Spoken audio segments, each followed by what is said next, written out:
Hello YouTube, this is Jesse Ferguson, otherwise known as the Bard of Cornwall here on YouTube. I've been a YouTuber for about 5 years now, and after receiving a number of requests, I've decided to put together an absolute bare bones introduction to the guitar for those who are absolute beginners. I'm not an advanced guitar player, I wouldn't consider myself that, and I'm also a self-taught musician. I play by ear. I only know bare minimum of music theory, and so I don't know how to read musical notation. This is a guide for people who want to play guitar by ear, as they say. So you know the chords, you can strum along, play songs, a variety of different genres, but you don't necessarily dip that deeply into music theory. So, that being said, that's my background. I was taught guitar by my father originally, and we still play together regularly, but he, like myself, doesn't know how to read music notation, but we've always had a lot of fun playing, and I believe that you can certainly get by and have a great time playing music without knowing music notation. So, which guitar should I buy? I get that question a lot. I play a Washburn guitar. I'm not sure the exact model, I could look it up. It's not a particularly expensive guitar. It is electric acoustic, so you can plug it into an amplifier. I believe I paid about $300 for it maybe 10, 12 years ago. So, the answer to that, I'm not extremely into the sort of technical aspects of guitar playing or music playing. I also play mandolin and some other instruments.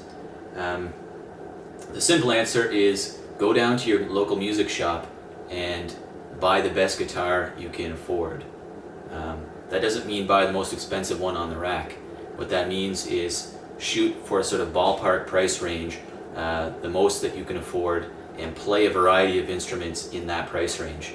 A used instrument will often get you a better quality instrument for the money. I highly recommend buying used, especially for your first guitar. It doesn't matter what it looks like, it only matters what it sounds like. So pick up a variety of them, go to pawn shops, things like that. People often buy expensive guitars and then decide they have to sell them, so you can get one for half the price. So that's what I would consider doing. Never buy a guitar online because you don't have the advantage of checking it out. And I've played a variety of guitars from high-end makers, high-end models that don't sound very good, that don't sound as good as this guitar that I only paid $300 for. And the idea is that every guitar is different.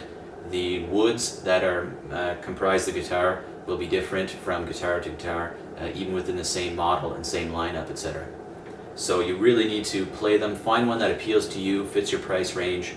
Some good names would be, the ones that I'm familiar with are Martin guitars, CF Martin out of the US. Takamine has good sounding guitars and excellent electronics built in. I play a Washburn. I've been very happy with this one. I actually have another Washburn that's even cheaper than this one and it still has a decent sound. Fender guitars, Gibson guitars, there are a whole range of them, and some people will tell you, well, it has to be this guitar or it has to be that one. Just go down, play one, find one that suits you in terms of the action of the guitar, which means how easy it is to press the strings down. If you have sort of large beefy hands, you can play pretty much anything, but for people like myself, I have relatively thin fingers and so on. I prefer a guitar with easier action, and for acoustic guitars that's especially important. For electric guitars, generally the action is a lot easier. You can also tell the action of a guitar by this distance between the string and the fretboard. So the closer that is, the more likely you are to get buzzing whenever you strum the guitar, but the farther it is away, the harder it is to press that string down with your fingers, resulting in strain and pain perhaps on your fingertips. So, best guitar to buy for you is one that sounds good to your ear, to your personal taste, is easy enough to play and fits your budget, and don't cheap out, you'll regret it later. That doesn't mean you can't get an excellent guitar for a low price. The other thing to consider is that some kind of amplification option. Here I've got a place to plug in a patch cord and electronic controls here. Even if that's not something that's on your horizon now, you don't want to cheap out on that. If you can afford a guitar that has decent electronics inside, that is the pickup that's under the bridge, that picks up the vibrations of the string and transmits that to an amplifier, you'll be thanking yourself in the long run, not just for the resale value if you want to sell it, your guitar, but also if eventually you do get into performing out, you'll want that to be very good quality. I, for instance, regret not buying something with a little bit better pickup than this one, because when I started out playing, I wasn't performing live in front of audiences, but now I am. So I could replace that amp, the pickup, in my guitar, but I think I'm probably just going to save my money and buy a whole other guitar. I really like the way that Takamines sound. So that's which guitar to buy.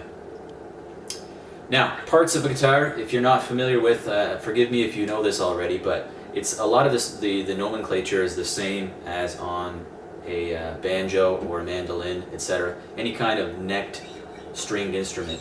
So I'll just briefly go over the parts so that you can know what I'm talking about. So this is it's like the body of a person, right? So you have the body, is this part, you have the neck, and you have the head, just like a human being, right? Here you have machine heads. They're the little gears that wind the strings and allow you to tune. That's something you definitely don't want to cheap out on. Cheaper guitars have cheap quality machine heads, and they're not precisely machined, and so basically it makes tuning your guitar a real pain. These ones are Grover machine heads, and I've been very happy with them. Very smooth, consistent tuning. This is called the nut. It's a little piece of plastic. On some higher end guitars it can be made out of bone, and that's where the strings rest. And so if you have a guitar that's very difficult to play in terms of fretting the strings, pressing down on the strings, then you can possibly swap that nut out. This is the fretboard. Generally you want that to be made out of an extremely hard wood. I believe this one is rosewood. You can find some with ebony or some other types of hardwood. These are frets, fret wires set in. So you press the strings between those, not on them. Although it results in the same sound if you press on them. That's the neck. These are the strings, obviously. You also want to buy decent quality strings for your guitar. This is the sound hole. On an acoustic guitar you have a sound hole where the sound exits. On an electric guitar you don't necessarily have that. Some of them have F-style holes on the side. On mine I have a volume and tone control. These are little sliders. Comes in handy if you're playing live when you patch in, as they say. This is the input jack for a 1/4 inch patch cord to plug into an amplifier or soundboard. This little peg is for attaching a strap. I don't have a strap on it right now, but that's something you should invest in if you're planning to stand up when you play. It also attaches on here. This is a capo. It's a little vice-like device that clamps onto the neck to allow you to play the same chords that you know in a different key. So you can slide that up and down. Also something you don't want to cheap out on is a good capo. They're expensive enough for what they are. This is called the bridge, generally made out of the same hardwood as the fretboard. These are pegs that hold the strings in. And this little piece of plastic, which again can be made out of bone in some models, is called the saddle. So this is the face of the guitar, and that would be the back. So those are the parts of the guitar. Before you start out, sometimes you can buy kits that come complete, but you want to get yourself a good tuner, a digital tuner preferably. This one is made by Boss, and I like it because it also has a metronome function. So you can practice along with a metronome to improve your timing. That's something I highly recommend as well. So otherwise, it just tunes your guitar, each string, etc. Those are about $25, $30. Definitely something worth getting. Capo, like I said, some people say capo, I say capo. This one is a Kaiser, which is a good brand of capo. There's also the kind made by Shub, I believe it's called, or Shub. And theirs works on that kind of a principle. I like this one because it works one-handed. So if you're, fooling around with things, trying to play, you can slide that up and down easily. Put it on the headstock. One thing to be aware of is if you rest your capo on the headstock, it can mar the finish a little bit over time. So, the tuning, the standard tuning on a guitar, we usually call it, is low E. That's the one closest to your face when you're holding it right-handed. I'm a right-handed guitar player. E, A, D, G, B, and high E. So when you strum open, it's not technically a chord. So you can tune your guitar in different ways so that when you strum open, it produces a chord. And I think dag-dad, I think is the abbreviation for that. You can look those up if you're interested. Most people who play rock and roll, folk music, etc., they play with just standard tuning. So to produce a chord, you have to put your fingers on in some way.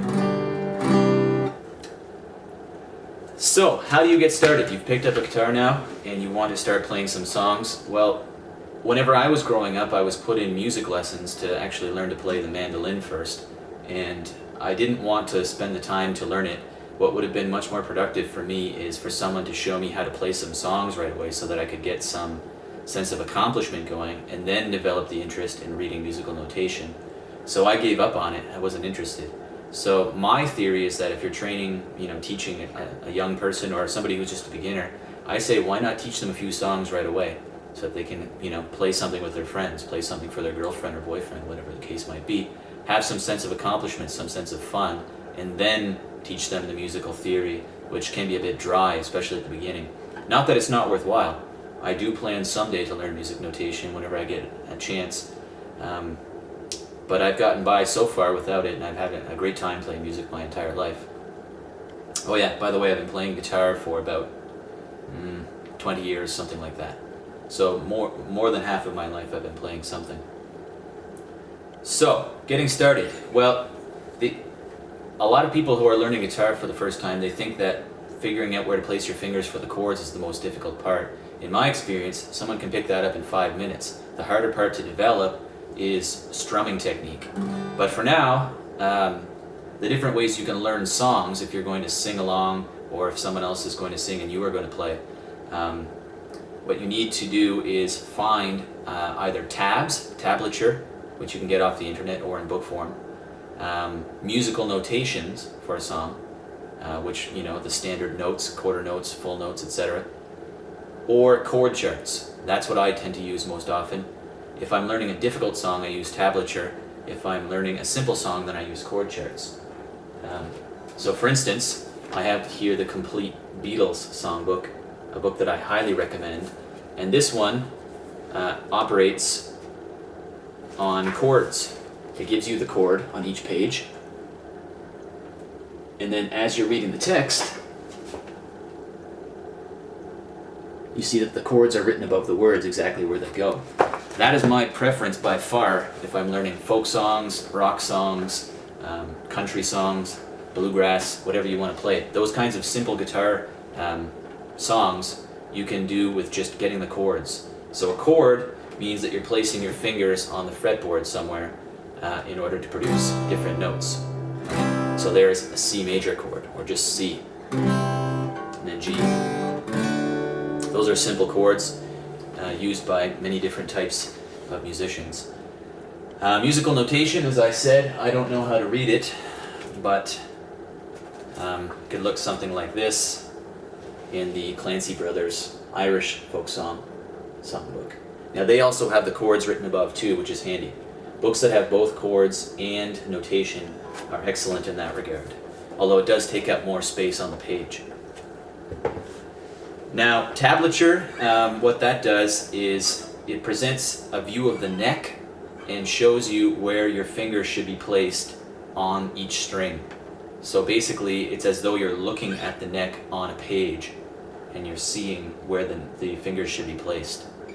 So, again, that takes a lot of space, but if you're trying to figure out exactly how somebody does a certain guitar riff in a song that you like, that's basically an easy way to learn it. Someone on the internet will have that written down, how that little, guitar fill or riff works.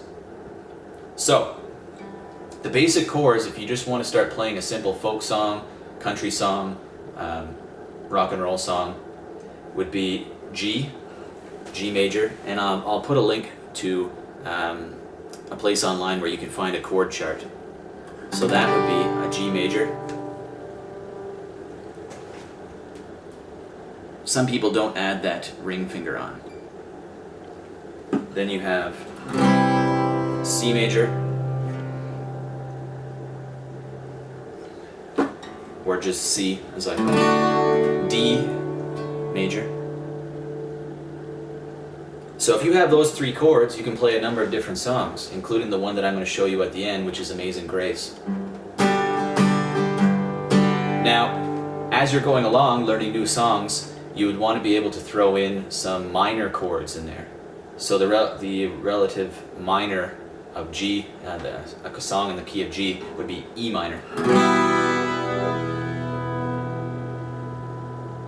So they're just stacked one on top of each other there.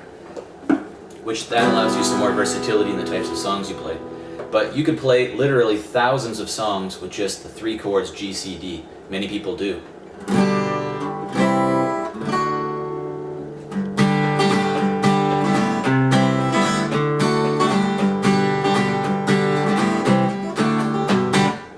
So, simple chords, you can start playing a lot of different songs with those. And as your skill develops, you can add some others. E minor, A minor. You'd want to learn songs that begin in the key of C. Then you throw the F in there.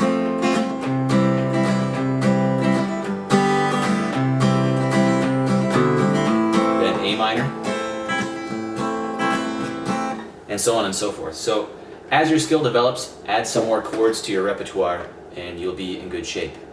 Now, those are simple chords and they're all played down toward the nut, right? Right here, towards the head of the guitar.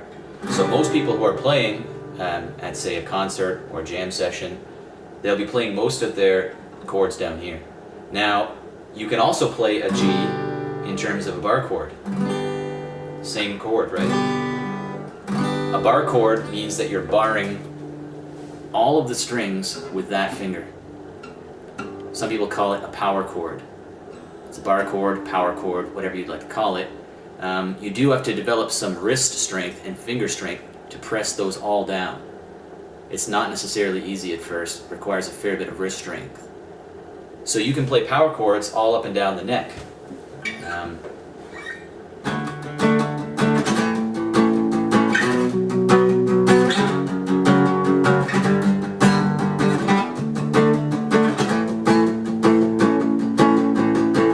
It's a little bit of Green Day for you.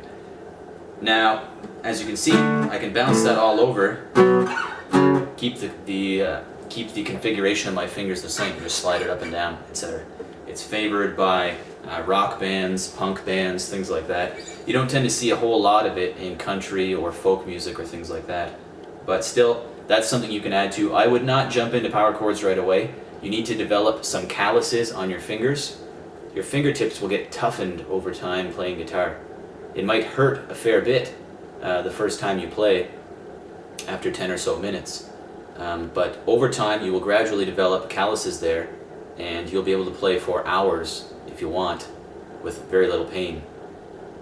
You also need to develop strength in this area of your hand, which is may tend to cramp up on you at first, especially if you're doing power chords. Simple chords like this, you generally shouldn't have too much hand cramp. Now, how to hold the pick? Well, what kind of pick should I play? Well, that's a personal choice. I like a sharp pick with a sharp point. This one happens to be a George Dennis pick, which has some texture on it. That's something that I highly recommend. You can see it there if I turn it to the light. It has a fine texture on it, like a cat's tongue. I think some people call them cat's tongue picks. And so that prevents it from slipping around in your fingers. This is a hard pick. Some people like soft picks. When you're starting out, perhaps you might want to start with a medium pick and see where your tastes take you from there. Now, how do I hold it? Well, there are lots of different ways to do it, but I hold it like this. And I'm going to close up on this because I find that many videos that I've seen for how to play instruments don't give you enough of that. So it's thumb flat, and this finger comes down to clamp it. So none of the other fingers are engaged. The pick points down from your thumbnail, perpendicular to your thumbnail. And there's not a lot of pick showing beyond your thumb at the bottom. That gives you control. If you have too much flopping around, it's going to flop on you. So hold it not too firmly, not a vice grip. You do want it to have some play, but that's how you hold it. Most people I've seen hold it something similar to that. Again, your personal taste might take you somewhere else. Sometimes I will curl my hand around, which does give it a bit more rigidity, but you should be able to, move it around like so, and you're not clamping on it like grim death. You are holding it firmly, but allowing it a little bit of play. How do you hold it against the strum? Well, you rest the crook of your arm right there on the body of the guitar. This doesn't apply if you're playing an electric guitar.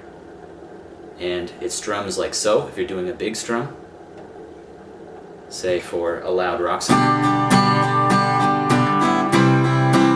So you're rotating on that axis.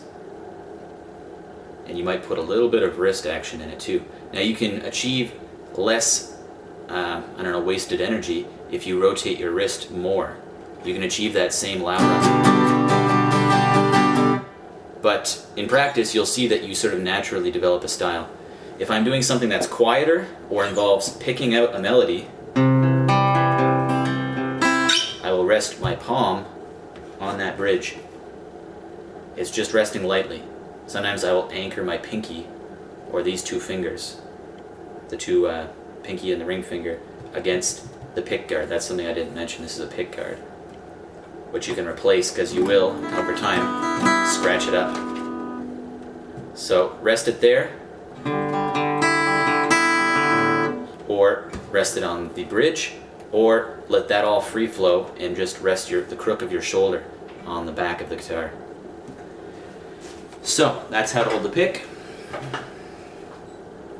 Now posture, you want a comfortable posture. Stand up straight. I know a lot of, whenever I was younger playing punk rock and heavy metal and things like that, it was cool to hunch over your guitar and play the guitar down at your knees with your strap. But if you look at the way, say, a concert or a classical guitarist holds the guitar, that's the ideal posture, and it's no accident. It doesn't look as cool on stage, but they would hold it like this. So you get a comfortable orientation of your hand, which allows the greatest range of motion. And it presents the strings here for picking in a comfortable orientation down here. So that's a more classical approach to holding the guitar. You generally don't see that as much on stage. It doesn't look as cool. So what most people do is that little curve here in the acoustic guitar or electric guitar will sit on your knee. You pull it up close to your body, rest this arm over and back so that it's in the right orientation to play down here. This arm is held relatively straight. That makes it more comfortable. For myself, I put my thumb over, which allows me to play that bass note on the E string sometimes. But generally speaking, you want this to be in a comfortable orientation like that. Not like this, if you don't have to. Not like that, but straight on. Keep the nerves and the tendons in your wrist going straight, and it will decrease the possibility of strain, fatigue, carpal tunnel syndrome, etc. So that's what that looks like generally. It's almost the same if I have it on a strap and I'm standing up. Same posture. So don't play the guitar down like this. Even if it looks cool, you're going to be putting extra strain on your wrist, and you won't be able to play as effectively as if you hold it in a comfortable posture like that. Strumming techniques. This is the part that throws most beginners off more so than figuring out how to put your fingers in a G. You do have to learn how to make the chords. But figuring out an effective strumming technique, keeping time, and varying up your strumming technique for different styles of songs, different time signatures, that tends to be the harder part. So, here's the basic strum.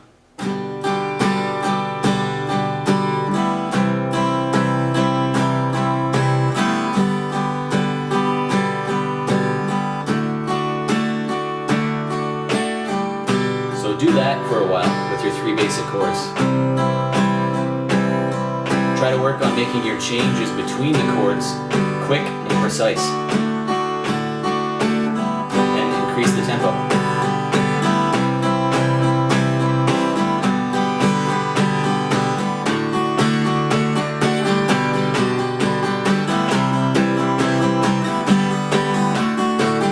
I don't know what song that was, but it could be a song. So that's the basic strum, just up, down, up, down, up, down, up, down. Now, very few songs will be written with that very simple strum pattern of up, down, up, down, up, down. What you'll more often find is one hard down,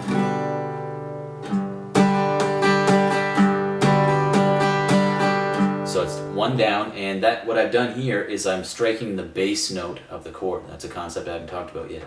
The bass note is generally, it's the lowest note in terms of high pitch, low pitch. So you'll generally be doing it closer to your face, in other words, on the neck. This is the high E, that's the low E. They're playing the same note, but I believe it's, I don't know how many octaves apart it is, but they're different in pitch. It's the same note though. That's a G chord. So what you need to do with striking a bass note chord is you're going to hit only that low E on the 3rd fret. So you've got your middle finger on the low E 3rd fret. That's your bass note for the G major chord. Same thing if you're doing a bar chord. So whenever you're doing this kind of strumming, which involves striking only the bass note first, you do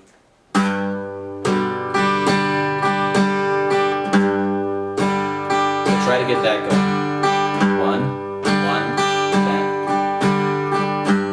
2, 3. 1, 2, 3. 1, 1, 2, 3. Then C. There you're hitting the 3rd fret on the A string. Then you go to the D. In that case, you're hitting open the G string. So again, on the D, you're hitting the G string open. Now that's a pattern, a strum pattern you will find oftentimes in country music. So for instance, So Lonesome I Could Cry. If that lonesome whippoorwill, it sounds too blue to fly. They're through in a 7th. The midnight train is winding low. I'm so lonesome I could cry. So that's that basic strum pattern, and you will often find that sped up for faster songs. So for instance, Blue Moon of Kentucky, Bill Monroe song. Blue moon of Kentucky, keep on shining. Shine on, it's gonna lift the blue. Blue moon of Kentucky, keep on shining. Shine on, it's gonna lift the blue. It's the same strum pattern, exactly the same thing, you're just speeding it up. Bass note.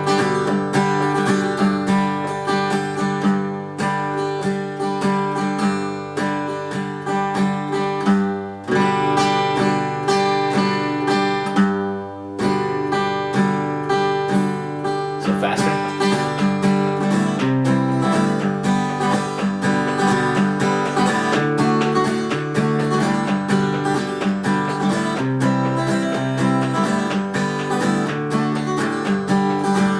So that's one type of strumming pattern, and the other type of picking technique that you'll encounter is what they call flat picking, which means that instead of just giving an open strum or the bass note method, what you're doing is you're planting this hand usually, and you will be picking out individual notes.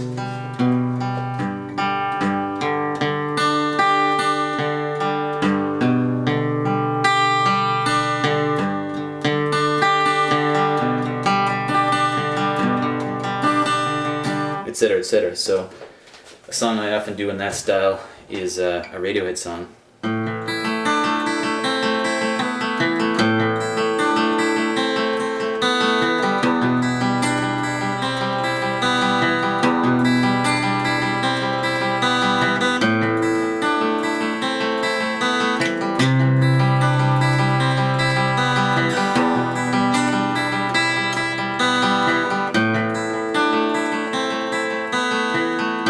So that's flat picking. What you're doing with this hand generally doesn't change, the hand that's making the chord. It just sounds fancier because you're picking out individual notes.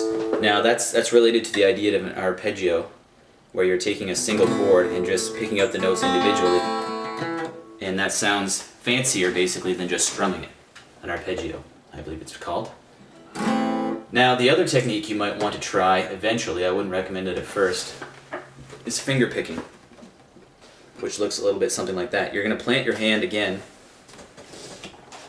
like so, on the bridge, because you need a consistent anchor point for doing finger picking. For strumming, not so much. Your anchor point is the crook of your elbow. For finger picking, your anchor point is your palm. And I do cheat finger picking where I don't actually use the pinky finger very much. I do simple finger picking.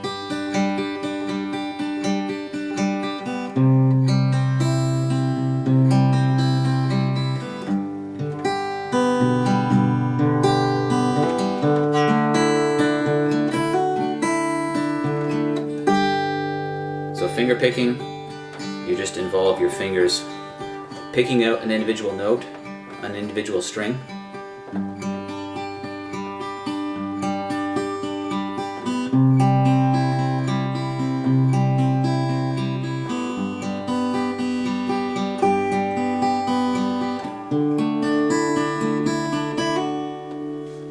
So those are the major simple types of strumming that you will be doing, or plucking in the case of the finger picking.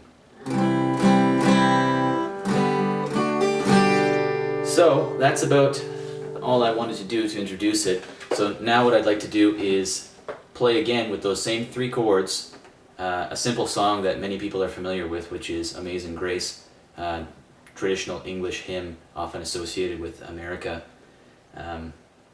So here it is, it's just G. Like we said, you don't have to put on that ring finger. I put it on. That's just, I've become sort of accustomed to it, but this is still called G if you do it like so, with your ring finger on the high E. So middle finger on the low E, 3rd fret, pointer finger on the A string, 2nd fret, and ring finger either on the high E, 3rd fret, or as I do it, I put the pinky on the high E and the ring finger on the B string, 2nd, 3rd fret. So in other words, these 3 are all in line on the 3rd fret, and that one goes on the 2nd fret. So that's the G string, the G chord. The C is ring finger, 3rd fret on the A string, middle finger on the 2nd fret of the, what is that, D string, and your pointer finger on the 1st fret of the B string. The pinky is not engaged. And then finally you've got the D major chord, where it's ring finger on the 3rd fret of the B string, middle finger on the high E string, 2nd fret. So that's what that looks like. And then your pointer is on the 2nd fret of the G string. So in other words, these 2 are lined up on the 2nd fret. The pinky is not engaged. So now, Amazing Grace is that same strumming pattern where I'm going to strike the bass note first, and then follow through with those 3 downstrokes and I believe, 2 upstrokes.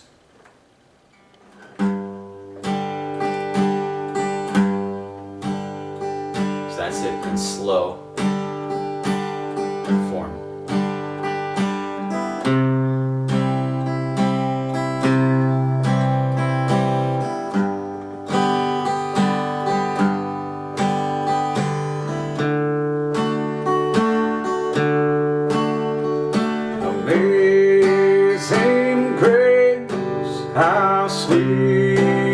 sound that saved a wretch like me.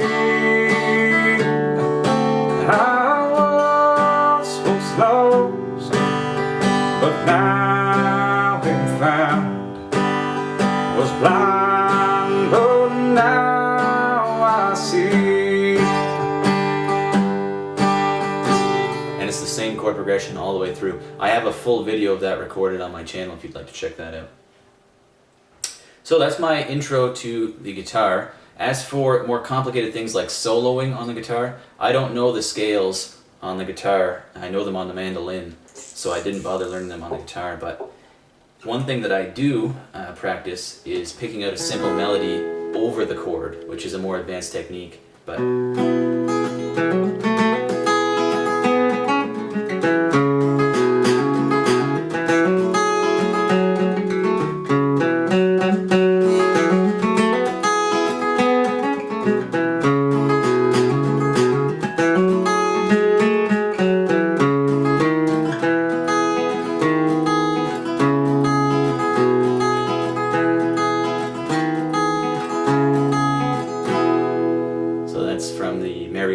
by Stan Rogers. But that's simple enough to do once you know the chords very well and you're a little bit more agile with your fingers. You can pick out simple hammer-ons. You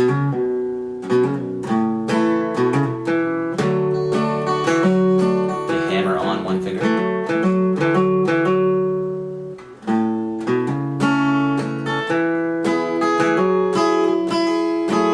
There are all kinds of little minor variations you can throw in there.